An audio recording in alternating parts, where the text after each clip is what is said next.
tu es mon bonheur. Amen. Te dire, Seigneur, que tu es mon bonheur. Non, rien ne peut détruire notre bel avenir. Même si je suis fragile, même si c'est difficile, je chanterai gloire à l'Éternel. Je chanterai louange à son nom. Je chanterai Dieu, mon essentiel. Je chanterai en l'honneur de son nom. Je chanterai Gloire à l'Éternel. Je chanterai louange à son nom. Je chanterai Dieu, mon essentiel. Je chanterai en l'honneur de son nom. toute ma vie. Toute ma vie, Je redirai que tu as payé le prix. Toute ma vie, toute ma vie. je dirai Je redirai toute ma vie, toute ma vie, toute ma vie. je dirai que tu as donné. Toute ma vie, Toute ma vie, je je dirai redirai que je ne vis que pour lui.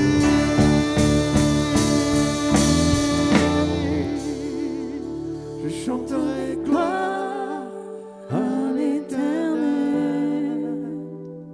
Je chanterai louange à son nom. je chanterai Dieu, Mon essentiel. Je chanterai en l'honneur de son nom. je chanterai Chanterai gloire à l'Éternel. je Chanterai louange à son nom. Je chanterai Dieu, mon essentiel. Je chanterai en l'honneur de son nom. Voilà, très heureux d'être avec vous ce matin. Voilà, je me présente, je m'appelle Guillaume, je suis très heureux d'être parmi vous pour la suite de ma formation. Alors, il y a beaucoup de monde, vous êtes nombreux, et retenir tous les prénoms, c'est pas forcément évident.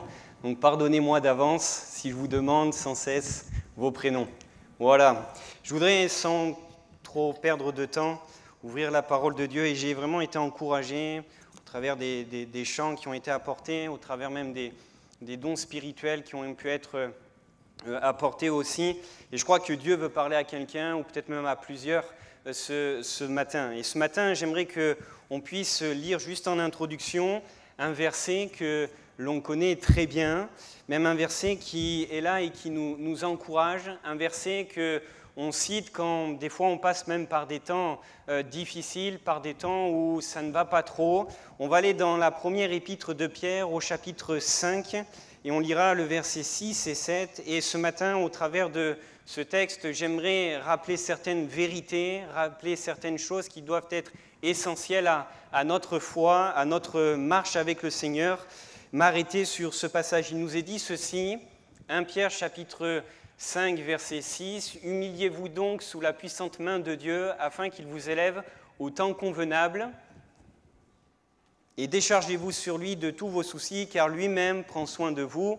Amen. » Et ce qui va nous intéresser ce matin, c'est la fin de ce verset 7. « car lui-même prend soin de vous, car Dieu prend soin de chacun d'entre nous. Amen.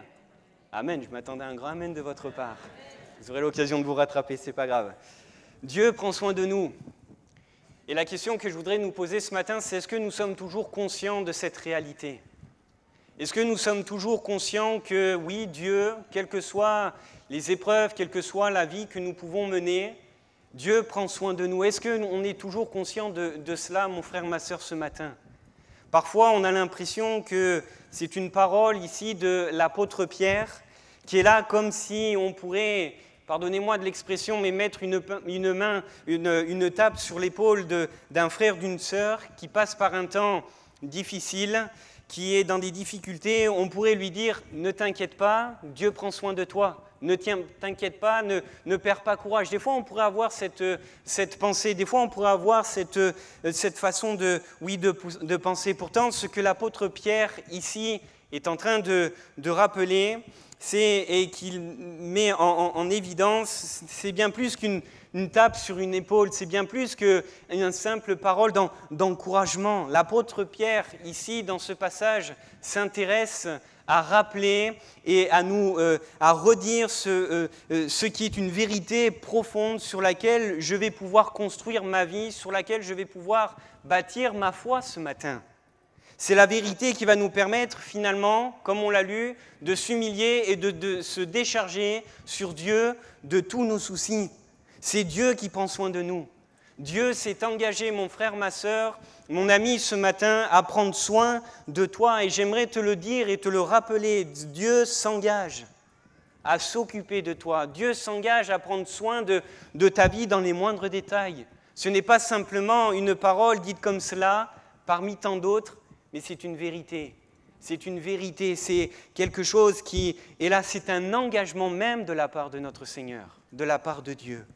Et pour cela, j'aimerais ce matin que l'on puisse lire dans l'Ancien Testament, dans le livre du Deutéronome, au chapitre 32. Et au travers de ce passage, j'aimerais nous amener à considérer et à comprendre que c'est véritablement le désir du Seigneur, que c'est véritablement le désir de son cœur. Parfois, on peut avoir l'impression d'un Dieu qui nous châtie. Parfois, on peut avoir l'impression d'un Dieu qui est distant, un Dieu qui est en colère. Parfois, on peut avoir cette impression que Dieu nous a oubliés, que Dieu ne s'occupe pas finalement de nous. Et pourtant, c'est un engagement.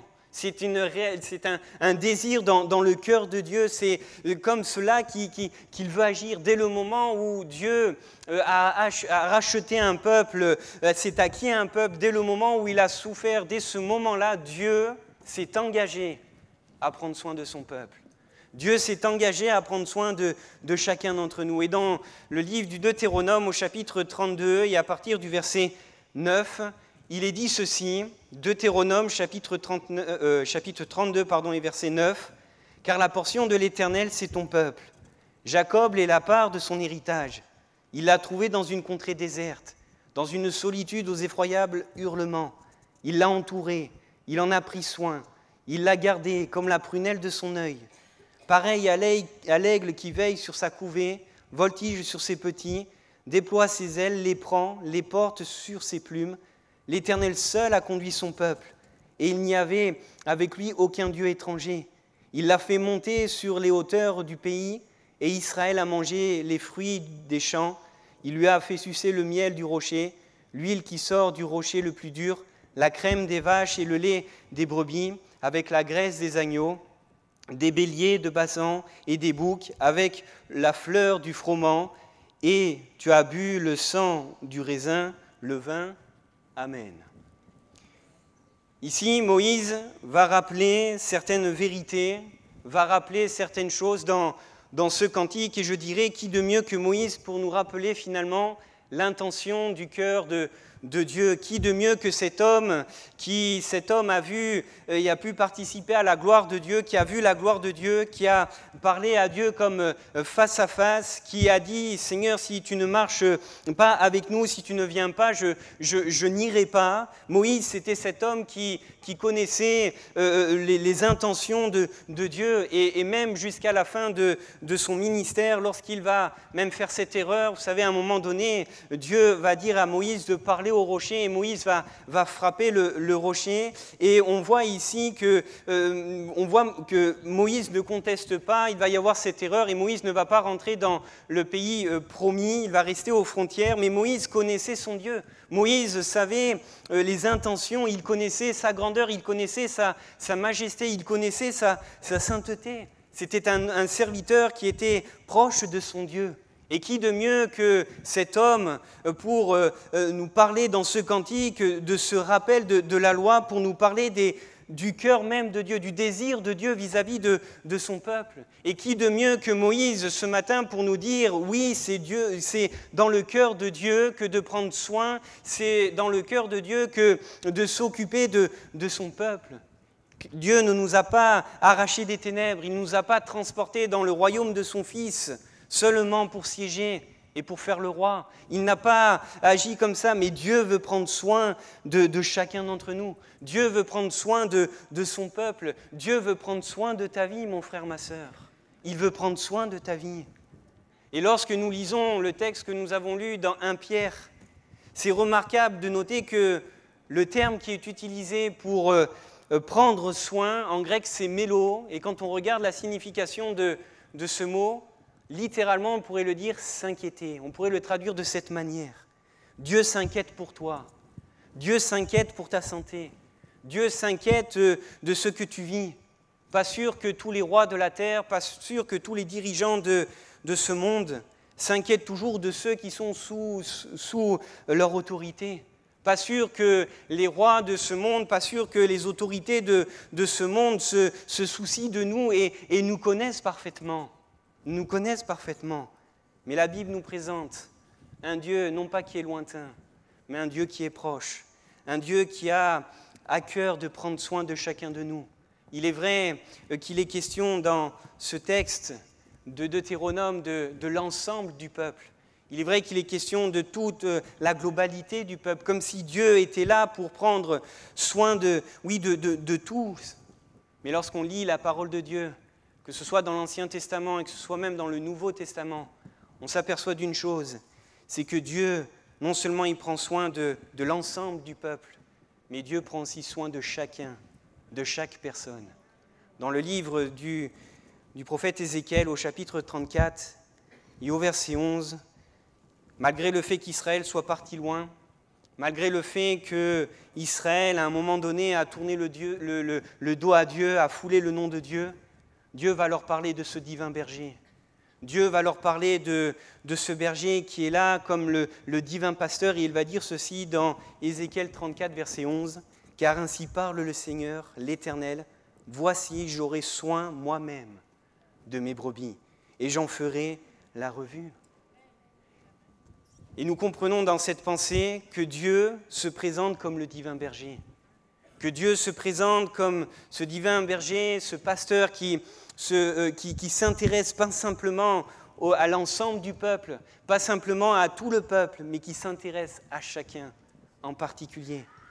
Il dira ceci, je veux passer et en faire la revue du troupeau, je veux m'intéresser à chacune d'elles, je veux prendre soin de chacune d'elles, parce que ce troupeau est cher à mes yeux, ce troupeau est précieux pour moi. Et dans le texte d'Ézéchiel jusqu'au verset 16, et je vous laisserai le relire chez vous pour gagner du temps, on ne va pas le faire, mais Dieu parle des soins qu'il va donner à son peuple. Dieu parle des soins qu'il va donner à la brebis. Il va dire ceci, j'en ferai la revue, je les recueillerai, je les retirerai, je les rassemblerai, je les ramènerai, je les ferai paître. Je les ferai reposer, je panserai celle qui est blessée, je fortifierai celle qui est malade. Pourquoi ? Parce que Dieu a dans son cœur le souci de prendre soin de son peuple, a le souci de prendre soin de chacune des brebis. Nous avons tous de la valeur aux yeux de Dieu. Tu as de la valeur. Tu n'es pas une erreur. Peut-être que tu n'as pas eu cet amour que tu pouvais avoir, peut-être d'un amour paternel, d'un amour maternel. Mais Dieu t'aime. Dieu t'aime d'un amour qui nous dépasse. Mon frère, ma sœur, mon ami, ce matin, c'est une vérité dans laquelle tu dois enraciner ta foi. C'est une vérité qui doit te faire sortir de l'inquiétude. C'est une vérité dans laquelle tu dois dire oui, je sais que même si ça peut secouer, mais Dieu prend soin de moi. C'est une vérité qui doit être une pierre solide sur laquelle tu bâtis ta foi. Parce que Dieu, je le redis, à qui tu as donné ta vie, à qui tu as dit, mais maintenant, c'est toi qui prends les rênes de ma vie, c'est toi qui, je m'abandonne entièrement à toi. Il a de donner ta vie, il se soucie et il s'est engagé à prendre soin de toi. Il s'est engagé. Alors ce matin, j'aimerais voir comment finalement le Seigneur s'engage, comment le Seigneur le fait concrètement, de s'intéresser à la marche à suivre et à comment le Seigneur finalement prend soin de chacune des brebis du troupeau. Il y aurait très certainement, et je suis conscient, beaucoup de choses à dire. Mais j'aimerais m'arrêter sur 3 éléments que l'on retrouve dans le texte, dans les textes que nous avons lus et que l'on retrouve aussi dans l'enseignement de Jésus dans le Nouveau Testament et notamment dans Matthieu 6, qui nous rappelle et qui nous explique comment Dieu finalement prend soin de nous. La première chose que j'aimerais dire, c'est que Dieu pourvoit. La première chose que nous voyons dans le Deutéronome, chapitre 32 et du verset 13 au verset 14, Dieu parle de comment il a pourvu à Israël, comment il a pourvu à ce peuple. Israël a mangé les fruits des champs, Israël s'est délecté du miel du rocher, le peuple a bénéficié de l'huile. Il n'a pas seulement eu le lait des vaches, mais il a eu bien plus, il a eu la crème et le lait des brebis. Il a bénéficié du meilleur du bétail et des champs, la graisse des agneaux, des béliers et des boucs. Le meilleur du blé, c'est-à-dire la fleur, le meilleur du raisin, c'est-à-dire le vin. Et Dieu explique dans tout ce passage, au travers de ce que l'on vient de voir, que pendant tout le voyage, jusqu'à maintenant, du moment où Israël est sorti de l'Égypte, de cette condition, jusqu'à ce moment, Dieu s'est toujours intéressé, non seulement à pourvoir, mais à offrir le meilleur pour son peuple, à offrir le meilleur. Dieu a toujours pourvu à ses besoins, et Dieu s'engage toujours aussi à pourvoir à nos besoins. Ce sont même les paroles qui vont pousser, qui vont être même à l'initiative de la sortie du peuple d'Israël d'Égypte. Lorsque Dieu va leur dire « Je vais vous faire sortir d'Égypte », Dieu ne leur dit pas « C'est pour aller dans le désert et maintenant débrouillez-vous ». Mais Dieu va leur dire « Parce que je veux vous faire sortir pour vous amener dans un pays où coule le lait et le miel, dans un pays que j'ai préparé pour vous, dans un pays où il y a tout en abondance. » Un pays où vous ne manquerez de rien. Et Israël est sorti d'Égypte dans cette conception, dans cette vision.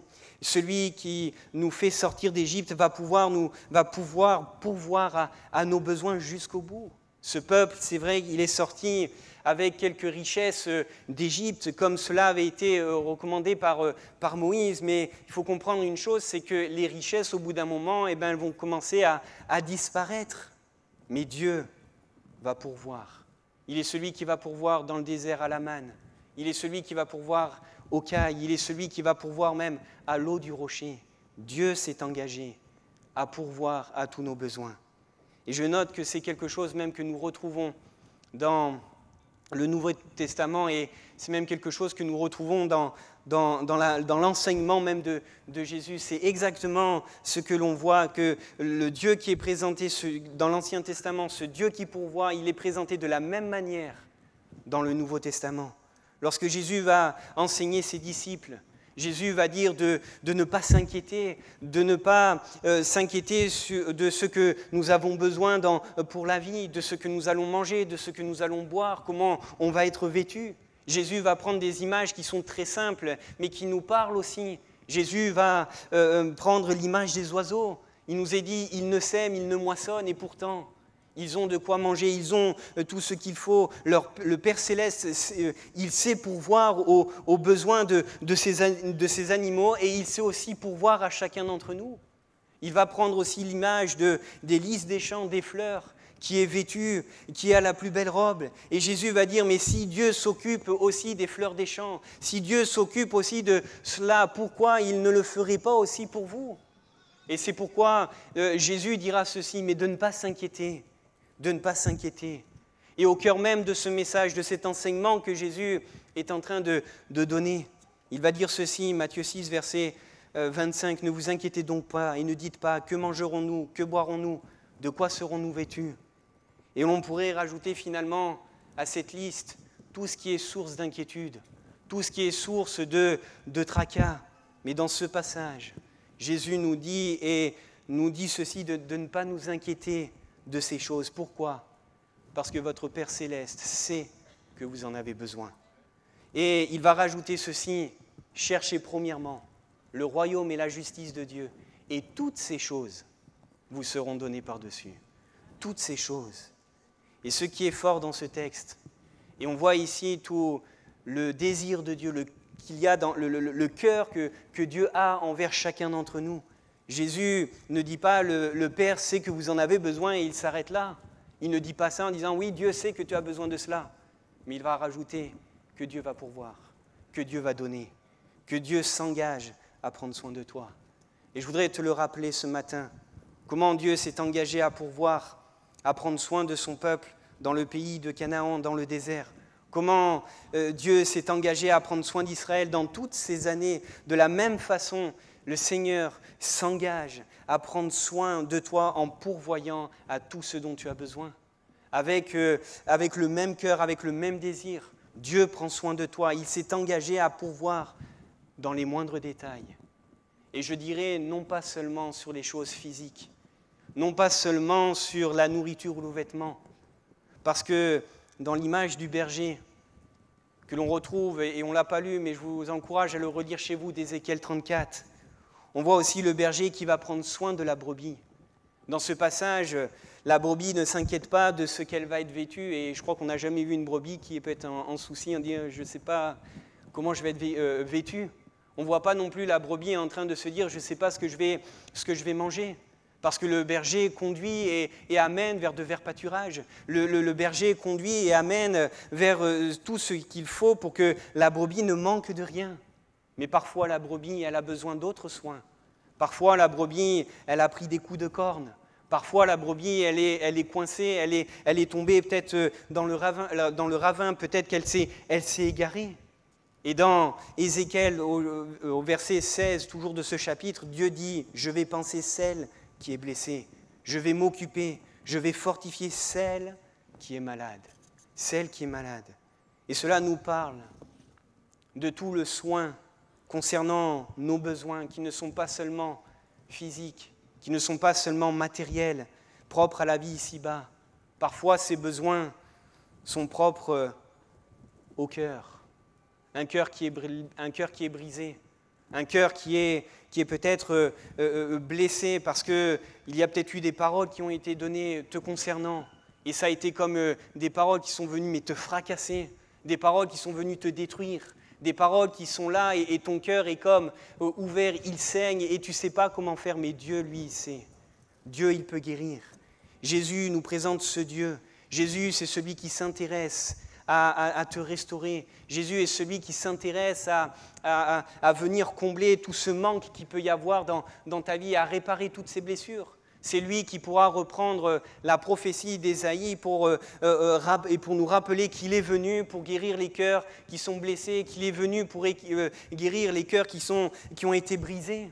Il est celui qui s'intéresse à toi, il est celui qui s'occupe de toi, bien sûr pour les besoins matériels, bien sûr pour les besoins du corps, mais il est celui qui s'occupe de toi pour tous les besoins qui sont intérieurs et que malheureusement même la médecine ne peut rien faire. Il est celui qui s'occupe de toi.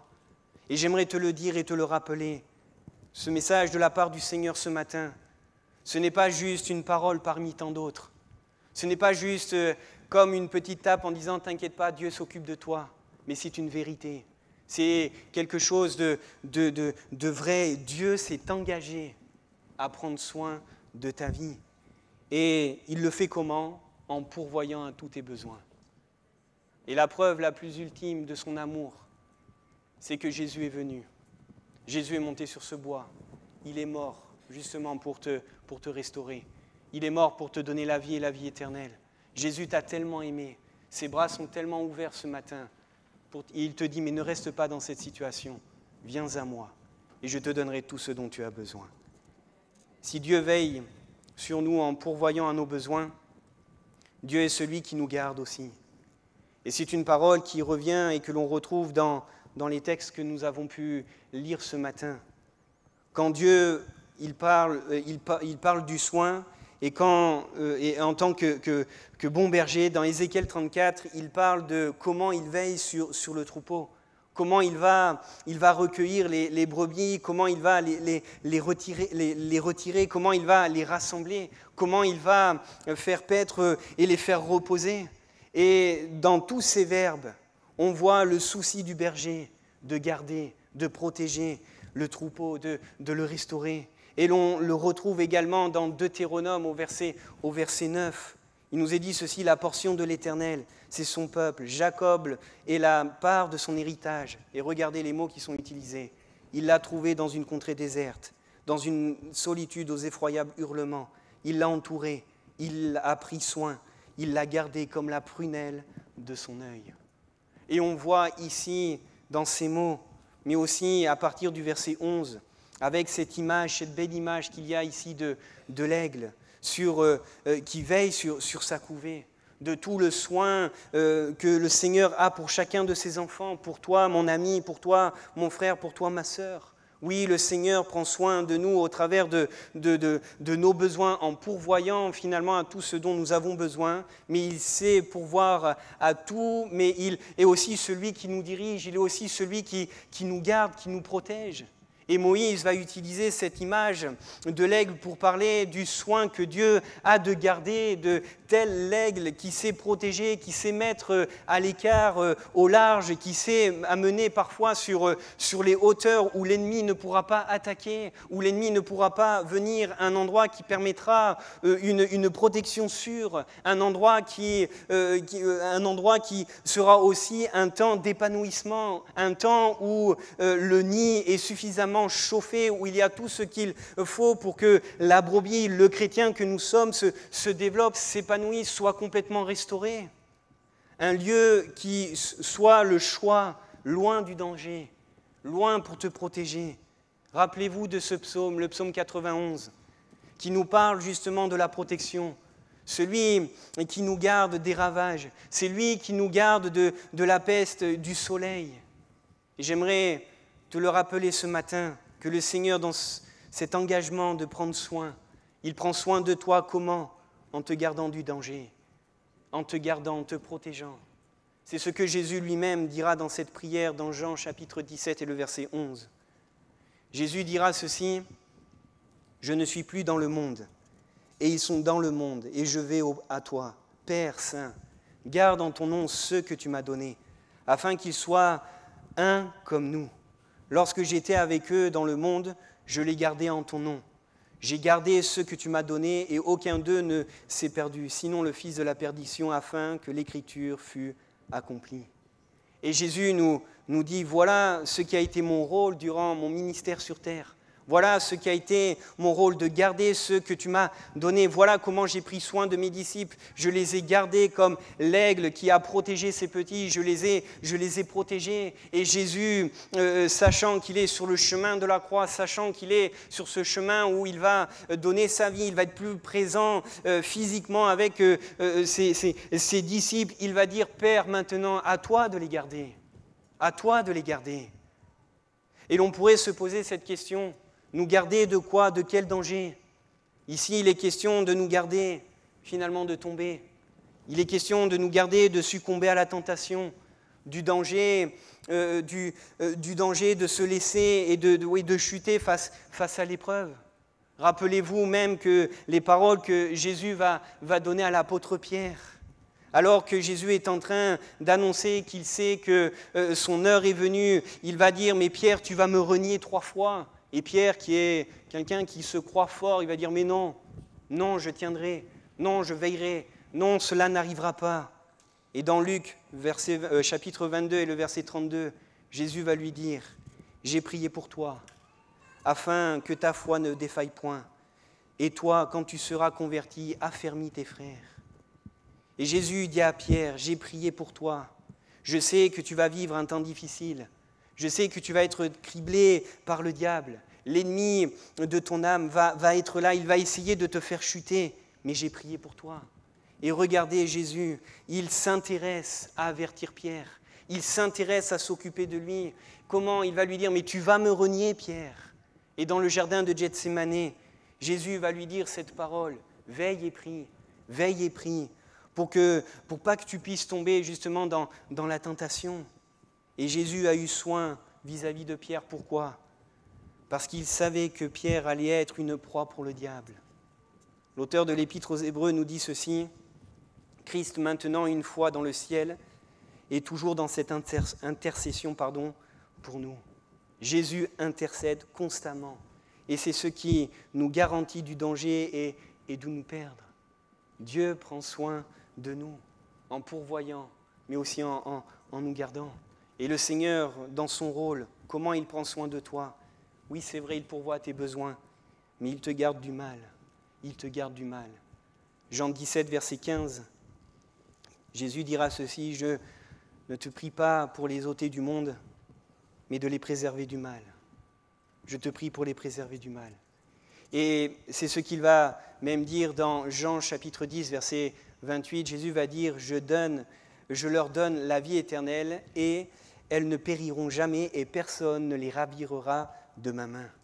Et ici, c'est une parole de Jésus qui s'est engagé à ce que personne ne vienne ôter les brebis de sa main. Et c'est même ce qu'il nous a enseigné dans la prière du Notre Père. C'est même ce qu'il a enseigné dans cette prière quotidienne. Jésus va dire, ne nous livre pas à la tentation, ou plutôt garde-nous de succomber à la tentation. Garde-nous de succomber. Dieu est celui qui s'est engagé à prendre soin de toi. Comment ? En pourvoyant à tes besoins, en te gardant. Et je voudrais rajouter ceci. Le Seigneur prend soin et il s'est engagé aussi en te conduisant, en t'accompagnant. Parce que si le peuple d'Israël avait tout ce dont ils avaient besoin, s'ils étaient gardés, mais s'ils ne savaient pas où ils devaient finalement aller, ce peuple aurait été errant dans le désert et très certainement ils auraient péri dans le désert. Si le Seigneur n'avait pas donné ce qu'il faut pour conduire le peuple d'Israël, le peuple serait sorti d'Égypte, c'est vrai. Il aurait manqué de rien dans le désert, mais il ne serait jamais entré dans le pays promis. Mais Dieu va les conduire. Dieu va les conduire. Exode chapitre 40, verset 36 nous dit ceci. « Aussi longtemps que durèrent leurs marches, les enfants d'Israël partaient dans la nuée, s'élevaient au-dessus du tabernacle. » Aussi longtemps que durèrent leurs marches, les enfants d'Israël partaient quand la nuée s'élevait au-dessus du tabernacle. Et quand la nuée ne s'élevait pas, ils ne partaient pas, jusqu'à ce qu'elle se lève. La nuée de l'Éternel était de jour sur le tabernacle, et de nuit, il y avait un feu aux yeux de toute la maison d'Israël pendant toute leur marche. Amen. Le peuple avait cette nuée qui leur indiquait, c'était le GPS, si je peux dire ainsi, qui allait les conduire jusqu'au pays promis pendant tout le voyage. Dieu s'est engagé à prendre soin en les conduisant. Et c'est ce que Moïse va dire dans Deutéronome, au verset 32, au verset 12. « L'Éternel seul a conduit son peuple, aucun Dieu étranger. L'Éternel seul a conduit son peuple. » Comment ? Par la nuée. Par la nuée. Dieu a indiqué lorsqu'il fallait se lever. Dieu a indiqué lorsqu'il fallait s'arrêter. Dieu a indiqué quand il fallait aller à droite, quand il fallait aller à gauche. Le peuple ne pouvait pas se tromper. Ils étaient conduits par le Seigneur. La nuée était là. Elle indiquait le chemin à suivre. Et de la même façon, dans le Nouveau Testament, on peut appliquer aussi à chacun d'entre nous. Jésus a toujours conduit ses disciples. Jésus a toujours amené ses disciples là où ils devaient aller. Quand Jésus va dire « mais passons de l'autre bord », Jésus savait qu'il devait passer de l'autre bord. Certes, il y a eu la tempête, mais Jésus ne s'est pas trompé. Jésus ne s'est pas trompé. Et c'est pareil dans nos vies, le Seigneur est celui aussi qui s'est engagé à nous conduire. Il prend soin de nous, il prend soin de nos vies. Jésus s'est engagé à le faire et il ne le fait pas n'importe comment. Jésus pourvoit, il nous garde, mais il nous conduit aussi afin que l'on ne se trompe pas de chemin. Et c'est même la parole de Jésus dans Jean 16, en parlant de l'Esprit qui va venir, qu'est-ce qu'il va dire ? Le ministère de l'Esprit qui habite en nous, nous sommes le temple du Saint-Esprit, et qu'est-ce que le Saint-Esprit va faire ? Il vous conduira. Il vous conduira. Et j'insiste ce matin en disant que ce n'est pas juste une parole d'encouragement que l'on pourrait entendre comme cela. Ce n'est pas juste une petite tape sur l'épaule en disant « Dieu prend soin de toi ». Mais Dieu s'est engagé à s'occuper de ta vie. Dieu s'est engagé à conduire ta vie. Comme il a pris soin d'Israël, comme il a pourvu, comme il a gardé Israël, comme il l'a conduit durant tout le désert avec cette nuée qui était présente, de la même façon, tu vis ces choses-là et tu dois vivre ces choses dans ta vie chrétienne. Jésus s'est engagé à prendre soin de toi. Il pourvoira, c'est vrai, à tes besoins. Il te gardera du danger et te conduira. Nous n'avons pas un Dieu distant, nous n'avons pas un Dieu qui ne s'occupe pas de nous, nous n'avons pas un Dieu qui est lointain, mais au contraire, la Bible nous dit que Dieu a préparé des plans merveilleux dans lesquels il souhaite que nous rentrions. Dieu a préparé des choses. Dieu n'est pas ce Dieu qui est lointain, mais il s'intéresse à chacun de nous. Il s'intéresse à toi, au point où il va dire « mais je veux en prendre soin, je veux m'inquiéter ». Et je m'inquiète pour ta vie. Je me fais du souci pour toi. Je me fais du souci. Alors la question qu'on peut se poser, c'est comment finalement nous pouvons bénéficier et jouir de ces soins. Parce que c'est une réalité et on se sent encouragé quand on entend ces paroles. Ah Seigneur, tu es merveilleux, tu es celui qui prend soin de moi, tu es celui qui est là. Mais comment jouir toujours de ces soins ? Parce qu'il faut le reconnaître. Parfois, on a du mal à entrer dans l'espace de soins du Seigneur. On a du mal à laisser le Seigneur nous garder. On a du mal à laisser le Seigneur nous protéger, à laisser le Seigneur parfois même nous conduire. Parfois même, on dit au Seigneur, voilà comment tu dois faire. On lui donne la recette, il faut que tu fasses comme cela, mais le Seigneur n'agit pas comme cela. Alors, j'aimerais dire que le point culminant pour toujours bénéficier de ces soins, c'est de choisir la foi, de choisir la foi.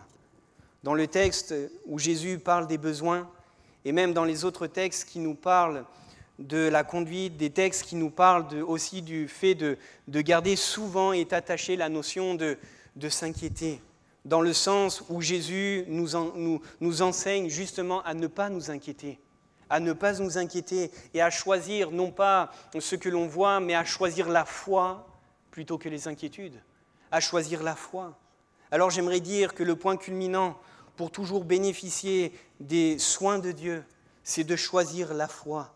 C'est de choisir la foi. Des textes qui nous parlent aussi de garder. Souvent, il y a cette notion, on doit choisir de vivre par la foi. Ce matin, pour vivre ces soins, tu as besoin de faire confiance à ce divin berger. Ce matin, pour bénéficier de tout ce que l'on a pu voir, tu as besoin de dire « mais oui, je ne comprends pas tout.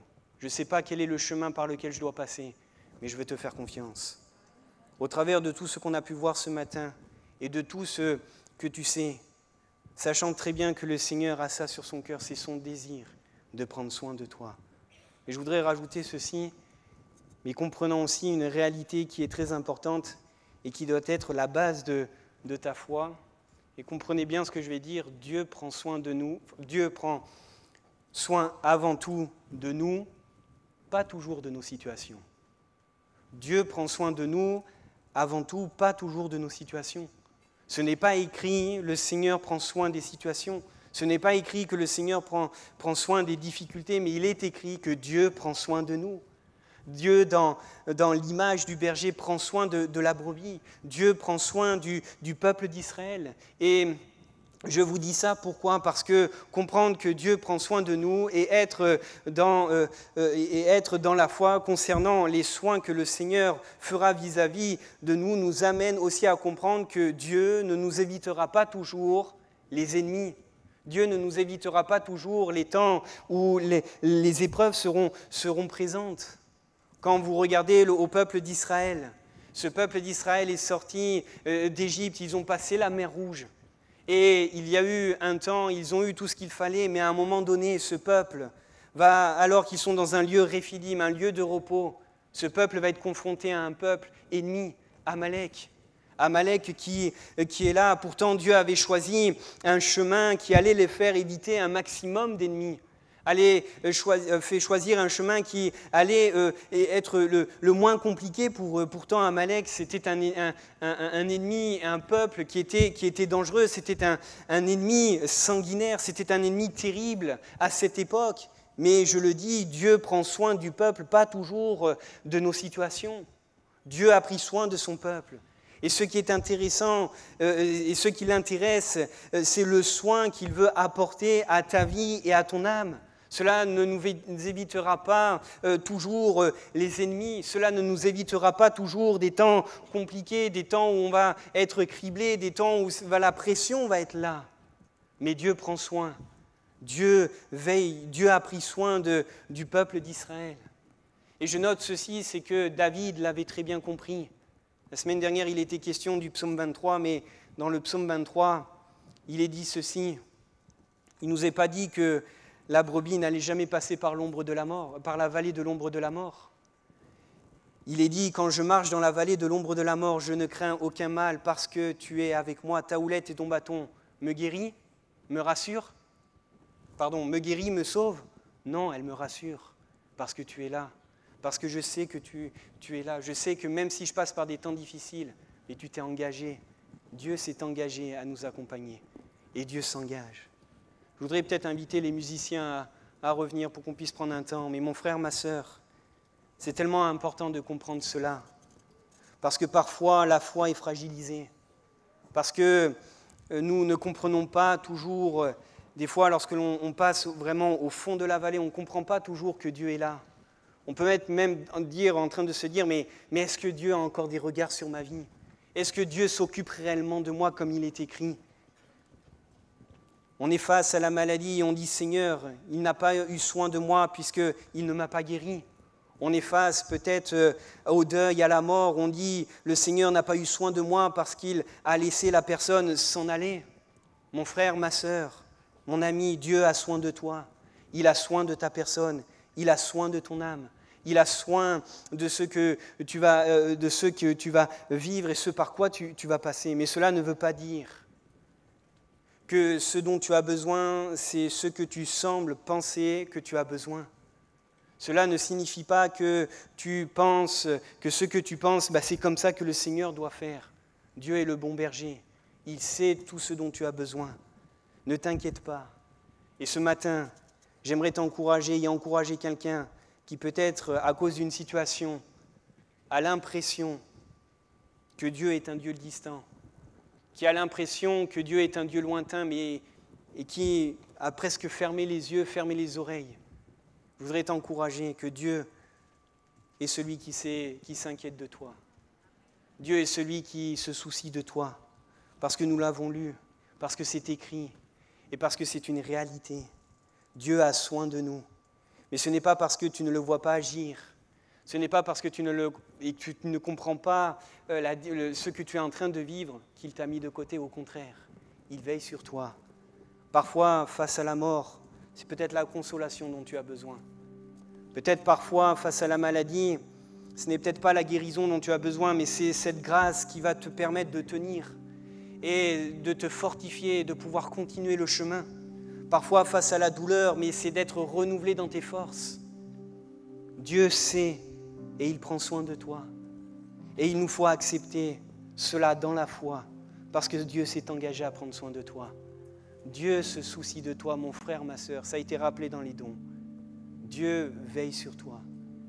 Alors ce matin, je voudrais te dire, et on va prier simplement, face à ce que tu vis, choisis la foi plutôt que les inquiétudes. Face à l'épreuve par laquelle tu vis et que tu peux traverser, choisis de fixer tes regards sur Jésus, celui qui a tout accompli, celui qui est mort, mais bien plus qui est ressuscité. La Bible dit, on l'a lu, qu'il est celui qui intercède pour nous. Il sait ce dont tu as besoin. Il ne veut pas que tu te perdes, mais reprends courage. Ce matin, le Seigneur te dit, mais je veille sur toi. J'ai un regard sur ta vie. L'épreuve, elle a un début et elle a une fin aussi. Et Dieu connaît le chemin. Je voudrais bien qu'on puisse simplement courber nos fronts et peut-être qu'on pourrait se lever tous ensemble.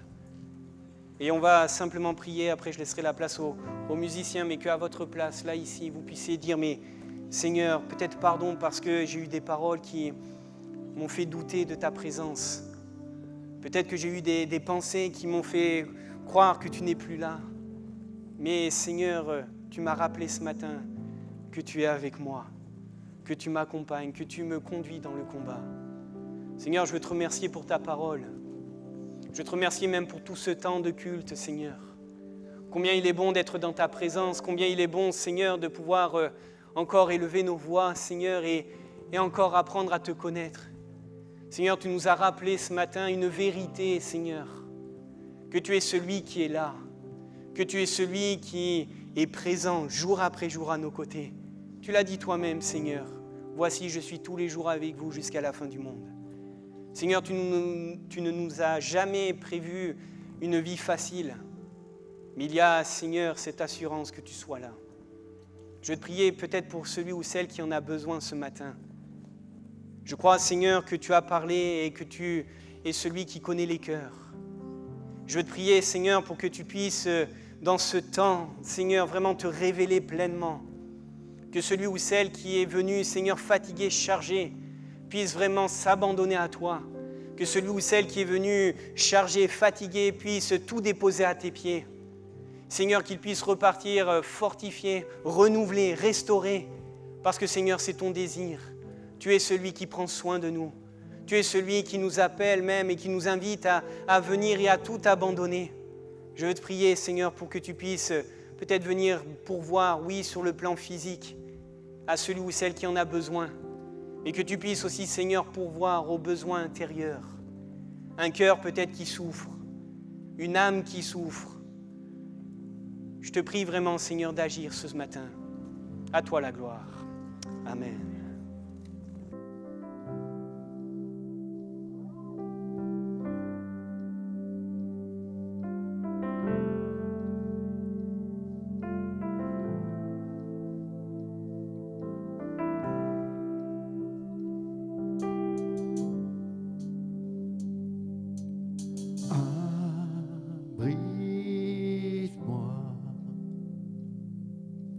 Sous tes ailes,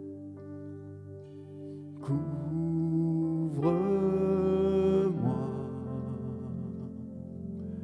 par ta main puissante, abrite-moi, abrite-moi sous tes ailes. Couvre-moi par ta main puissante, même si les océans se